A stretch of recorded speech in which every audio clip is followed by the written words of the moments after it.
अस्सलाम वालेकुम दोस्तों, कैसे हो आप लोग।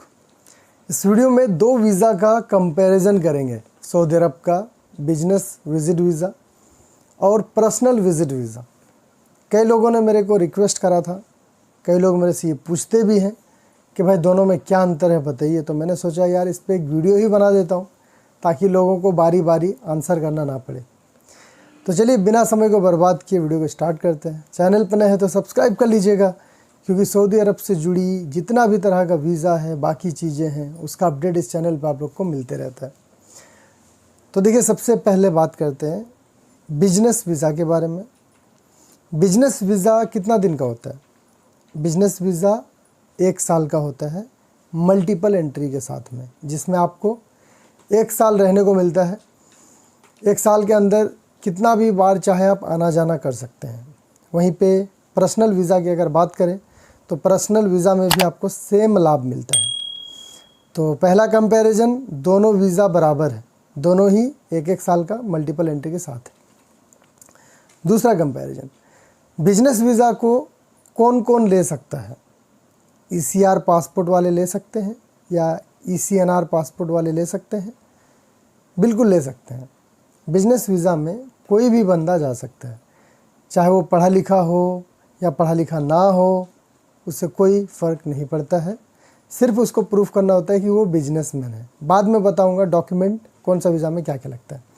तो पर्सनल वीज़ा की अगर बात करें तो पर्सनल वीज़ा भी कोई भी ले सकता है, चाहे पढ़ा लिखा हो ना हो, या छोटे बच्चे लेना चाहते हैं, बूढ़े लेना चाहते हैं, फैमिली लेना चाहते हैं, कोई भी ले सकता है।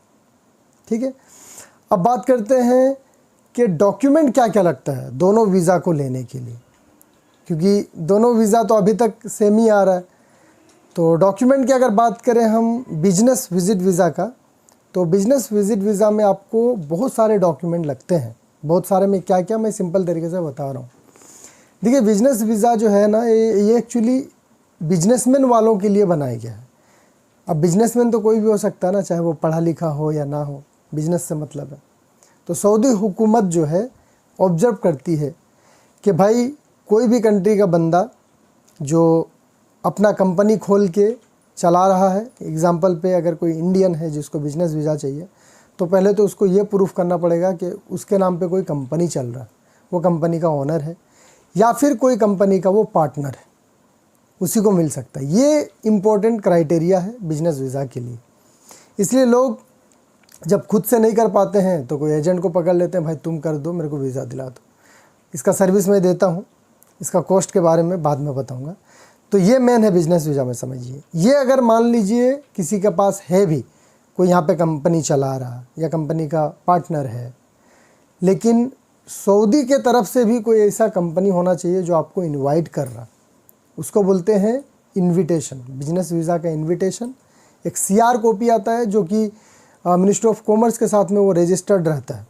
तो ऐसा नहीं कि डुप्लीकेट वाला, ओरिजिनल CR कॉपी चाहिए होता है कि आपको कोई सऊदी का कंपनी इनवाइट कर रहा है कि हाँ भाई आप आओ, इधर भी कुछ इन्वेस्ट करो, बिजनेस करेंगे, इस टाइप का प्लान कर रहे हैं। तो इतना सारा डॉक्यूमेंट आपको लगता है। एजुकेशन सर्टिफिकेट हो भी ना भी हो उससे कोई मतलब नहीं है, मेन ये सारा डॉक्यूमेंट। इंडिया में आपका कोई बिजनेस है और सऊदी में कोई कंपनी आपको बुला रहा है इन्वेस्ट करने के लिए, ये डॉक्यूमेंट लोग कहाँ से प्रोवाइड करेगा, इसलिए नहीं कर पाते हैं।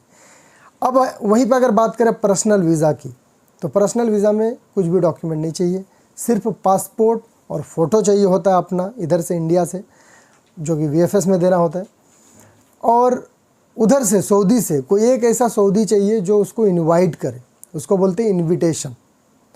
वो अपना अफसर से लॉगिन करके उसका डिटेल डाल के इनवाइट कर देगा, हो गया, चैम्बर भी नहीं करना है। तो पर्सनल वीज़ा में कुछ ज़्यादा झमेला नहीं है, इसमें सिर्फ एक इनविटेशन चाहिए। इनविटेशन 5 मिनट में भी निकल सकता है, उसको चैम्बर करने की ज़रूरत नहीं, ऑलरेडी अप्रूव करके आता है। तो दोनों में डॉक्यूमेंटेशन का ये डिफरेंस है, इसको समझ लिए, यहाँ तक क्लियर हो गया।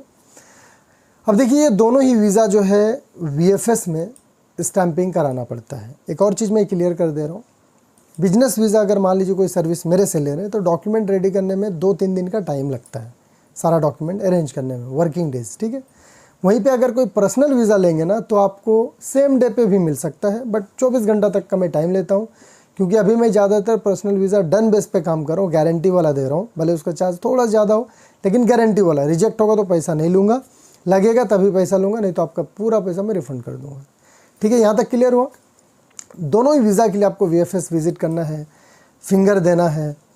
अब ये दोनों वीज़ा को ना आप कहीं से भी स्टैंपिंग करा सकते हैं। अभी तो VFS का रूल हो गया। मुंबई के अंडर में कौन कौन सा VFS है? मुंबई, हैदराबाद, साउथ के जितने भी हैं, बेंगलोर, चेन्नई, कालीकट, सब है। तो बिजनेस वीज़ा में भी आप कहीं पे भी स्टैंपिंग करवा सकते हैं। लेकिन पर्सनल वीज़ा में दिल्ली साइड में थोड़ा दिक्कत है। दिल्ली, कोलकाता, लखनऊ, ये 3 VFS में ना बहुत स्लो आता है वीज़ा, जल्दी आता नहीं है। उधर सेटिंग से भी कराना पड़ता है, तो झमेला बहुत ज़्यादा है। मैं रिकमेंड करूँगा पर्सनल वीज़ा आप अगर कोई ले रहे हो तो मुंबई से लीजिए, 2-3 दिन में वीज़ा हाथ में आ जाता है। लेकिन बिजनेस वीज़ा कहीं से भी ले सकते हैं। दिल्ली सबमिशन सबसे बेस्ट है बिजनेस वीज़ा। यहाँ तक क्लियर हुआ। अब बात करते हैं भाई प्राइस की, कीमत क्या है दोनों वीज़ा। दोनों वीज़ा तो सेम है, डॉक्यूमेंट में थोड़ा पर्सनल वीज़ा में राहत है। तो प्राइस की अगर हम बात करें भाई, तो जो बिजनेस वीज़ा है वो कोई भी पासपोर्ट हो, चाहे ECR हो या नॉन ECR हो, आपका 50,000 से नीचे ही हो जाएगा।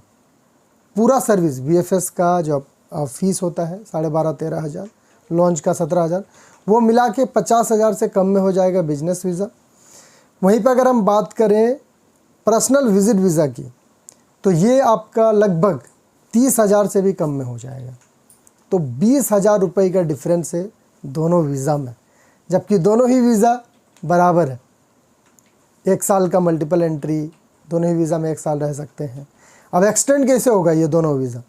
दोनों वीज़ा को एक्सटेंड करने के लिए आपको एग्ज़िट री-एंट्री करना है। एक बार जब आप घुसे इस वीज़ा में, देख रहे हैं आप 90 दिन पूरा स्टे नहीं कर रहे, 80-85 दिन में आप निकल जाइए सऊदी से, बहरीन चले जाइए, या सऊदी का कोई बॉर्डर जो पड़ता है अदर कंट्री का, वहाँ चले जाइए, फिर घुस जाइए, आपका एक्सटेंड हो गया, फिर 90 दिन रुकिए। इस तरह से करके आप इसको 3 बार 90-90 दिन बढ़ा सकते हैं, 1 साल तक यूज़ कर सकते हैं। तो उम्मीद करूँगा सिंपल तरीके से मैंने आप लोग को बता दिया है दोनों वीज़ा के बारे में, और आप लोगों को समझ भी आ गया होगा। वीडियो को शेयर करके बाकी लोगों तक भी पहुंचाइए। दोनों ही वीज़ा का अगर सर्विस चाहिए तो मेरे से आप लोग कांटेक्ट कर सकते हैं, मेरी टीम से कांटेक्ट कर सकते हो। इस वीडियो में इतना ही। अपना ख्याल रखिए। Thank you so much for watching.